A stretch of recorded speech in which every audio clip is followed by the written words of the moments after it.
Assalamu alaikum students, this is Abdul Manan here. Previously we were discussed the introduction of chemistry and matter and classification of matter. Now the next topic is element.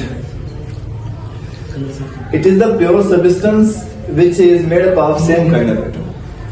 Element is the pure substance, एक pure substance है जो एक ही किस्म के atoms का बना है। मतलब उसमें प्योर हम किसे कहते हैं, जिसमें किसी भी चीज की मिलावट ना हो, उसे हम प्योर कहते हैं। और element is a pure substance which is made up of same kind of atom. ये एलिमेंट भी एक प्योर सब्सटेंस है जो एक ही किस्म के एटम का बना है। मिसाल के तौर पर अगर हमारे पास एक गोल्ड का एलिमेंट है तो वो प्योर सब्सटेंस है, मतलब उसमें जो भी एटम्स होंगे वो सिर्फ गोल्ड के ही होंगे, उसमें कोई दूसरा एटम्स नहीं होगा। अगर हो गया तो वो मिक्सचर हो गया और वो एलिमेंट नहीं रहेगा। ठीक है, मिसाल के तौर पर हम यहाँ पे लेते हैं एक पीस ऑफ आयरन।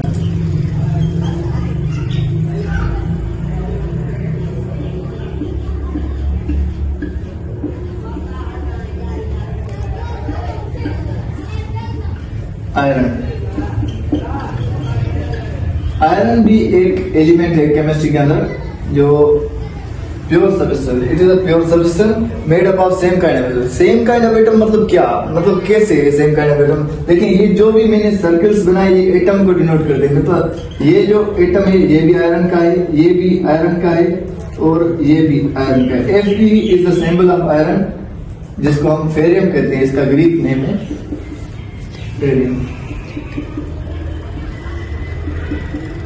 ओके, मतलब ये जो एटम था वो भी फेरियम आयरन का है, ये भी आयरन का है, ये भी मतलब इसमें कोई दूसरा एटम, मतलब इसमें कोई गोल्ड का एटम नहीं होगा। अगर हो गया तो वो मिक्सचर हो जाएगा।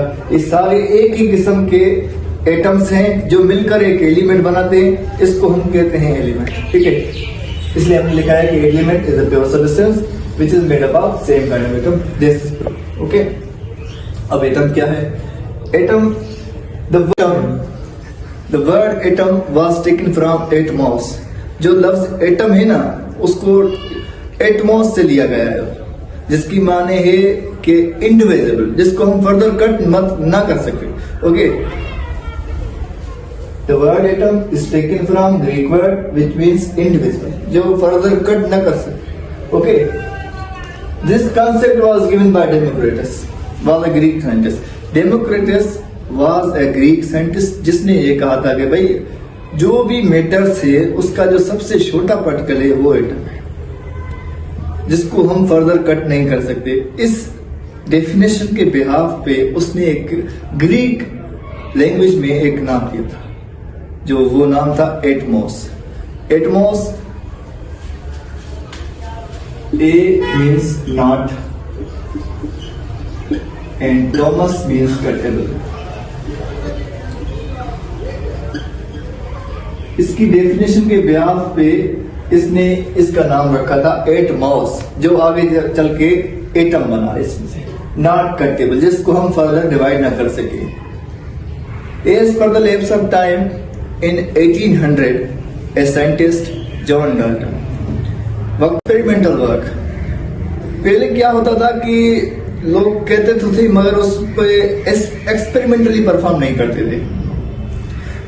जब हमने देखा कि सन 1800 के बाद में जो एक्सपेरिमेंटल एविडेंस आए तो हमें पता चला कि atom is made up of more than 100 particles. Out of them 3 are the fundamental particles. Atoms is made up of more than 100 particles. Out of them 3 are fundamental particles which are electron, proton and neutron। ठीक है, उसके बाद electron, proton और neutron जो atom के अहम particles है उसको हम कहते हैं। ठीक है, फिर हमने एक एटम की शेप बनाई है। एक हमने हीलियम का एटम लिया है जिसमें ये हमने डिनोट किया है इलेक्ट्रॉन को, ये प्रोटॉन है और ये न्यूट्रॉन है। इलेक्ट्रॉन जो है सबसे पहले हम इसके बारे में डिस्कस करेंगे। इलेक्ट्रॉन, ओके, इलेक्ट्रॉन क्या है भाई? Electron is a negatively charge particle. Electron is a negatively charged particle which is revolving around the nucleus, जो न्यूक्लियस के चौधारी रिवॉल्व करता है। ओके, ये जो हमने सर्कल लिया ये है nucleus.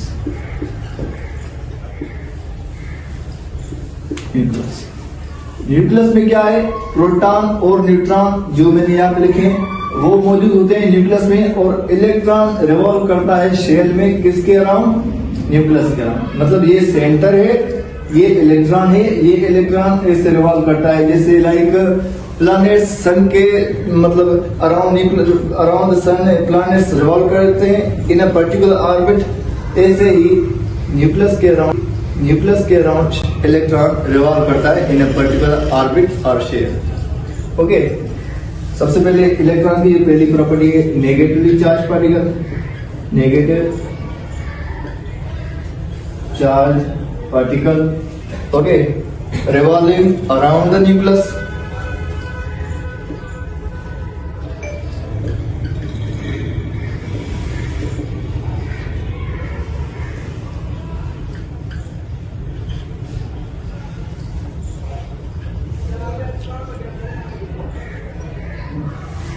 Revolving around the nucleus in a particular shell, मतलब वो एक मखसूस शेल में न्यूक्लियस के अराउंड रिवॉल्व करेगा। उससे ना मतलब बाहर तो जा सकता है मगर वो एनर्जी एब्जॉर्ब करनी पड़ेगी इसको।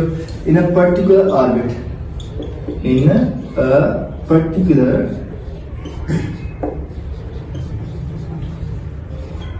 ऑर्बिट, या इसे हम शेल भी कहते हैं। ठीक है, एक मखसूस शेल में रिवॉल्व करता है। ठीक है, electron is a negative charge. Mass of electron, it is a particle, it means it has the mass. जो जिस चीज को हम पार्टिकल कहते हैं ना, मतलब उसका कोई ना कोई मास जरूर होगा। इलेक्ट्रॉन का मास क्या है, mass of electron, electron is equal to 9.11 into 10 raised power 31 kg minus 31 kg. Okay, this is the mass of an electron and it is extremely small mass. Okay, electron is a negative charge particle, it means it has the positive beta, मतलब beta इसको हम वैसे electron कहते हैं, इसको हम positive beta कहते हैं। ठीक है, and electron is also known as cathode rays. Cathode rays is also known as electron. Okay, and this is an additional point to be noted. And another particle is proton. इसके बाद जो है proton है। Proton is a positively charged particle, मतलब इसके opposite है। It is a positive, ये negative है तो प्रोटॉन क्या है, पॉजिटिव है। रिवॉल्विंग ये करता है electron, but it is proton is present in the nucleus. देखिए भाई, न्यूक्लियस के अंदर मौजूद है प्रोटॉन, इसकी हम प्रॉपर्टीज यहां पे लिखते हैं। प्रोटॉन सबसे पहले ये पॉजिटिव चार्ज पार्टिकल है, पॉजिटिव चार्ज। ठीक है, उसके बाद क्या है, उसके बाद प्रोटॉन, जैसे इलेक्ट्रॉन रिवॉल्व करता है ना, ये रिवॉल्व नहीं करता है, it is present in the nucleus, present in the nucleus. Okay, इसके बाद क्या है, क्या इन अ पर्टिकुलर शेल, क्योंकि ये रिवॉल्व करता है, इसके लिए mass of electron is 9.11, mass of proton is mass of proton is 1.667 into 10 raised power minus 27 kg. Okay, this is the mass of proton. And charge जो है प्रोटॉन और electron की, it is same in magnitude, but this is negatively charged particle. Now the proton is the positive charged particle. Proton की जो charge है वो भी 1.6 into 10, mass of proton is 1.667 into 10 raised power minus 27 kg. Okay, this is the mass of proton. And charge जो है proton और electron की it is same in magnitude, but this is negatively charge particle, now the proton is the positive charge particle. Proton की जो charge है वो भी 1.6 into 10 power minus 19 coulomb तो है, मगर ये पॉजिटिव चार्ज पार्टिकल है। ओके, ये कूलम। इन दोनों की चार्ज का मैग्नीट्यूड सेम है, बट दोनों की साइंस अलग है। वो नेगेटिव चार्ज पार्टिकल है, it is positive charge particle. Okay, now the another particle is neutron. Neutron is a neutral. Neutron is neutral. Okay, मतलब इसके ऊपर नेगेटिव चार्ज थी, इसके ऊपर पॉजिटिव चार्ज थी, मगर जो न्यूट्रॉन है इसके ऊपर कोई भी चार्ज नहीं। कोई हमें कहे कि भाई प्रोटॉन के ऊपर पॉजिटिव चार्ज, इलेक्ट्रॉन के ऊपर नेगेटिव चार्ज, न्यूट्रॉन के ऊपर कोई चार्ज क्यों नहीं? इसका एक पर्टिकुलर रीजन है। क्या रीजन है? कि जो न्यूट्रॉन है ना, न्यूट्रॉन न्यूट्रल इसलिए है क्योंकि ये खुद प्रोटॉन और न्यूट्रॉन इलेक्ट्रॉन का कंपोनेंट है। जो न्यूट्रॉन है ना, एक न्यूट्रॉन में इलेक्ट्रॉन और प्रोटॉन होते हैं। आपको कहेंगे भाई कैसे मुमकिन है एक न्यूट्रॉन में प्रोटॉन भी हो इलेक्ट्रॉन भी हो? उसका सबूत ये है कि अगर आप मास ऑफ इलेक्ट्रॉन और मास ऑफ प्रोटॉन को सम करेंगे ना, तो आपको मिल जाएगा mass of neutron, that is 1.674 into 10 power minus 27 kg. This is the mass of neutron. ये मास, अगर इस मास को और आप इस मास को सम करेंगे तो आपको ये मास मिल जाएगा जो मास है न्यूट्रॉन का। ठीक है, neutron is negative not neutral particle, and why it is neutral? It is because it is composed of electron and proton. The mass of neutron is 1.674 into 10⁻27 kg. This is the mass of neutron, that is sum of electron and proton. Okay, it is also present in the nucleus of an atom, and there is no any point I think about the nucleus. Okay, thank you very much.